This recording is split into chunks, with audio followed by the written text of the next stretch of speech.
Assalamualaikum warahmatullahi wabarakatuh. Nama saya Muhammad Fadel, BP saya 170025. Lokal asal saya adalah ISI 6. Baiklah, saya akan menjelaskan yang pertama, jelaskan pemahaman Anda tentang CRM. CRM adalah strategi bisnis yang berfokus pada pelanggan dan desain untuk mengoptimalisasi profitability, revenue, dan customer satisfaction.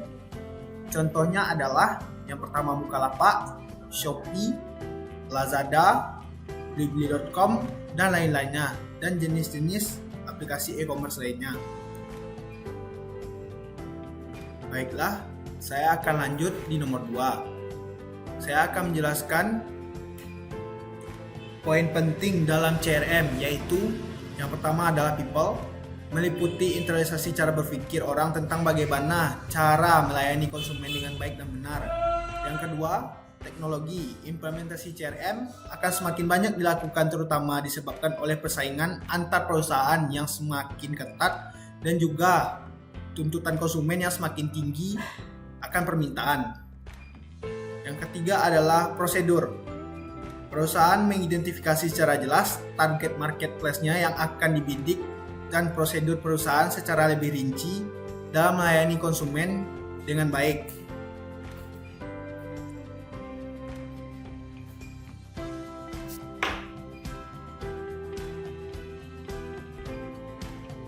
Baiklah, saya akan menjelaskan nomor 3, yaitu langkah apa yang mesti Anda lakukan pertama kali agar aplikasi CRM ini tepat sasaran. Yang pertama adalah kita harus membangun database yang kuat, yaitu melalui pembelian kartu garansi yang harus diisi lengkap oleh pelanggan. Yang kedua, melalui from aplikasi penjualan kredit ataupun permintaan satu layanan. Yang ketiga, menerbitkan kartu keanggotaan. Membangun database lanjutan, yaitu penerima debit untuk pelanggan. Contohnya, memberikan diskon atau reward poin sebagai anggota kita.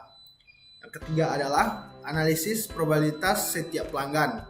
Yang pertama adalah penerimaan yang dihasilkan dari masing-masing pelanggan. Yang kedua, biaya kos yang harus dikeluarkan untuk melayani masing-masing pelanggan. Yang keempat adalah analisa probabilitas lanjutan, yaitu menghitung aspek biaya.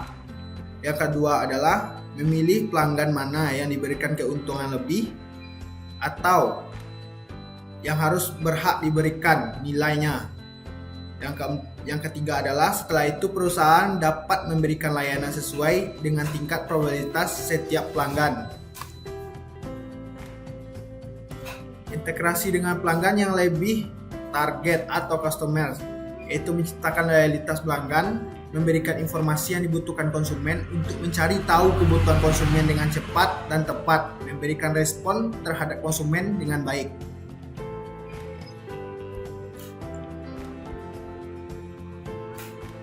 Baiklah, saya akan menjelaskan nomor 4, yaitu kenapa basis data tersebut memiliki peran penting dalam implementasi CRM yang kita lakukan. Yang pertama, dengan adanya database yang baik, maka banyak yang bisa kita lakukan dengan benar. Antara lain, yang pertama adalah segmentasi pelanggan.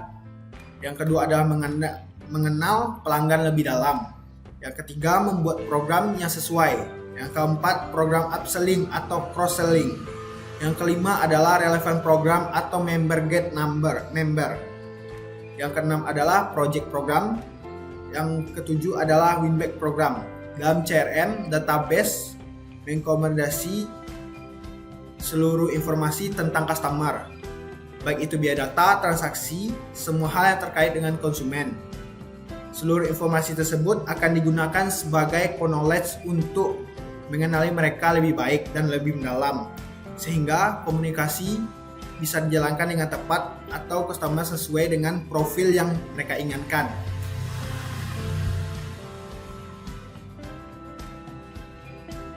Baiklah, saya akan melanjutkan nomor 5, yaitu ceritakan sebuah penerapan CRM yang pernah Anda amati dan analisa ketika berinteraksi secara online maupun offline.